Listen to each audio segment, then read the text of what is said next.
we're checking out some of the most extreme homes in the world. Now we're in Ensenada, Mexico, where a husband and wife team of architects, Alejandro da Costa and Claudia Turret, found a dismantled railroad bridge for sale on the roadside and decided they couldn't live without it. Actually, they decided to live in it, shipping the 200 redwood beams that made up the former bridge to a plot of land they had recently purchased and using them to build a spectacular new home. The materials dictated the design of the house rather than the other way around, starting with the 10-foot-tall front door. Well, as you can see, how are the doors? We just want to feel that how heavy and how they move so simple. The heavy beams also determined the design elsewhere.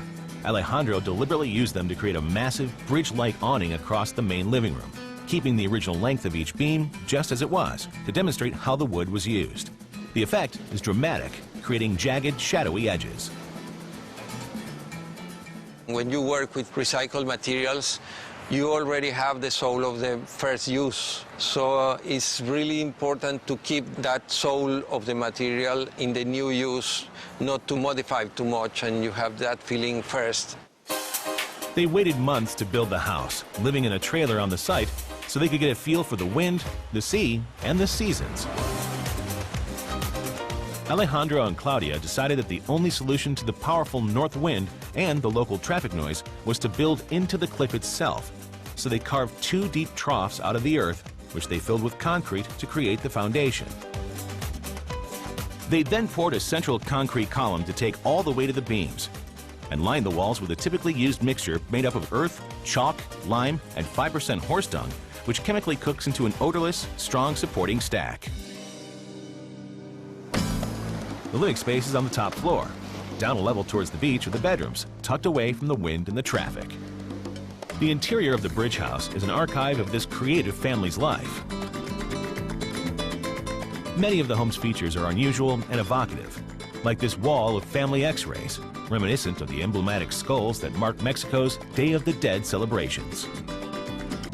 I like it a lot because they're parts of different friends and family. For example, this part I like it a lot because everybody is smiling from inside, so you can catch that all the time.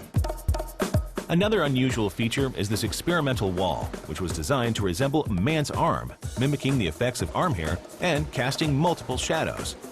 It also has a practical application to cool the surface down.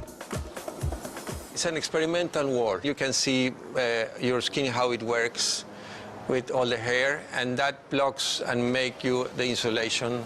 And you can see right now with the sun, some parts in the shadow, and always is in shadow, the wall. It doesn't matter how the sun is moving. So that makes you more comfortable in the main spot. The connecting corridors are deliberately dark and narrow so that your focus shifts dramatically once you emerge into the larger and brighter main rooms. Local culture is a design theme in the home, and every corner has been filled with meaningful objects. So in this part, this is the altar room. And in our culture, there used to be the houses that they have the altar part, so it's more like a religious heart of the house. And for us, it's more like aesthetic thing from that idea. And I like it a lot because they're really suffering. No? You can see they have blood enough all around. It's more of this kitsch style in Mexico that Christ has to be really suffering and really be painful. When the architects met with a challenge during construction, they solved problems by repurposing materials, like these runners for the heavy doors, which they took from skateboards. Imaginative touches can be seen everywhere. Alejandro is also an artist, and his work features heavily throughout the home. This boy is supposed to be propping up the lower floor, while a swordfish that decorates the dining room wall is meant to stimulate the appetite of hungry diners. For Alejandro and Claudia, building the bridge house was an experiment in sustainable living, where recycled redwood beams provided a dramatic canopy for this creative couple to explore their rich family narrative.